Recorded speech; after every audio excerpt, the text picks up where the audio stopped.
দীপা তার কোম্পানির টেন্ডার সেনগুপ্তা পরিবারকে না দিয়ে তুলে দিয়ে রূপার হাতে। এমনটাই দেখা যাচ্ছে অনুরাগের ছোঁয়া ধারাবাহিকে।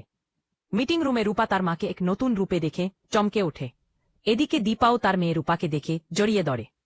তারপর রূপা মাকে বলে ওঠে, মা, তোমার সঙ্গে আমার অনেক কথা আছে। সেনগুপ্ত পরিবার আমার সঙ্গে অনেক অন্যায় করেছে, আমি সব কিছু তোমায় বলবো। এই কথা শুনে দীপা এক দৃষ্টিতে রূপার দিকে তাকিয়ে থাকে। এদিকে পুলিশ অফিসার সাতগীতার সহায়তায় দীপা একজন বড় ব্যবসায়ী হয়ে ওঠে। নিজের দক্ষতায় সে একটি বড় কোম্পানি গড়ে তোলে। সেই কোম্পানির টেন্ডারের জন্য সেনগুপ্ত পরিবার দিল্লিতে আসে। রূপা সেনগুপ্ত পরিবারের প্রতিদ্বন্দ্বী হিসেবে সেই টেন্ডার পেতে চায়। নিজের মনে প্রতিজ্ঞা করে বলে, সেনগুপ্ত পরিবার এই টেন্ডার কোনোভাবেই পাবে না। আমার আর আমার মায়ের সঙ্গে যে অন্যায় হয়েছে তার প্রতিটি প্রতিশোধ আমি নেব। ও স্ট্রং, এই বলে সে রাগে চোখে আগুন নিয়ে তাকিয়ে থাকে। দিল্লিতে যখন উর্মি আসে তখন কুন্তনাও সেখানে পৌঁছে যায়। উর্মি কি যেন এক গভীর ষড়যন্ত্রে লিপ্ত। এরপর উর্মি গিয়ে দীপাকে বলে, এই টেন্ডারটা ছেড়ে দে দীপা, তুই যেন সূর্যের কাছে কোনোভাবেই ঘেঁচতে না পারিস। সূর্য যেন তোকে চিনতে না পারে, আর যদি চিনে ফেলে তবে কিন্তু তোর সাম্রাজ্য ভেঙে পড়বে। এই কথা শুনকিয়ে দীপা গম্ভীর হয়ে যায় আর বলে, আমি কোনোভাবেই এটা হতে দেব না। এদিকে রূপা ও সেনগুপ্ত পরিবারের সকল মিটিং রুমে উপস্থিত, আর এদিকে দীপাও এসে হাজির হয়।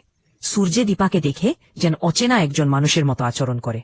ওটা দেখে দীপা অবাক হয়ে যায় আর মনে মনে ভাবে, ডাক্তারবাবু কি আমার উপর অভিমান করে এমন ব্যবহার করছে কি? তার মুখের হাসিটা দেখে মনে হচ্ছে তার কষ্ট আরো বেড়েছে। আমি যেন এক নতুন সূর্যে সেনগুপ্তকে দেখছি। সূর্যে যেন মানসিকভাবে কতটা বিপর্যস্ত তা আমি বুঝতে পারছি না। এদিকে রূপা তার মাকে নতুন রূপে দেখে চমকে ওঠে। মনে মনে ভাবে, জিগাই দীপাকে পাশে একে বাচ্চা। দীপার এখন জানতে দেখে দীপাকে কুরশুন বেহে, আর মা বলে দীপাকে জারিয়ে ধরে। ঠিক তখনই মিটিং রুমে পুলিশ অফিসার অবিনাশ এসে হাজির হয়। দীপাকে বলে, আমাদের মিটিংটা শুরু করা উচিত। মিটিং শুরু হলে দীপার সামনে রূপা ও সেনগুপ্ত পরিবারের পক্ষ থেকে প্রেজেন্টেশন দেয়া হয়। আর দীপা মনে মনে ভাবে, রূপা কেন তার বাবার প্রতিনিধি হিসেবে এসেছে?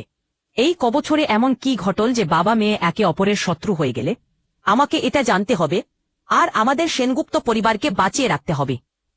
মিটিং শেষে দীপা সেই টেন্ডারটি সেনগুপ্ত পরিবারের হাতে তুলে দেয় আর সূর্যের দিকে তাকিয়ে বলে, আশা করি এই টেন্ডারটাকে আমরা ভালোভাবে কাজে লাগাব। আমাকে এর জন্য নিরাশ করো না। টেন্ডারটি পেয়ে সেনগুপ্ত পরিবার খুব খুশি হয়ে যায়। এদিকে রূপা মায়ের ওপর খুব রেগে যায়। মনে মনে ভাবে, আমি তোমার নামেই কোম্পানি করেছি, আর তুমি আমাকে না দিয়ে বাবাকে টেন্ডারটা দিলে। মা, এটাই কি তোমার ভালোবাসা? আমি যে এত পরিশ্রম করেছি সবাইকে দেখানোর জন্য। এই ভেবে রূপা দীপার দিকে কষ্টমাখা দৃষ্টিতে তাকিয়ে থাকে। সেনগুপ্ত পরিবার মিটিং রুম থেকে বেরিয়ে গেলে রূপাও কষ্ট পেয়ে বেরিয়ে যেতে থাকে। ঠিক তখনই দীপা তাকে ডেকে ওঠে। রূপা রেগে গিয়ে সেখানেই দাঁড়িয়ে পড়ে।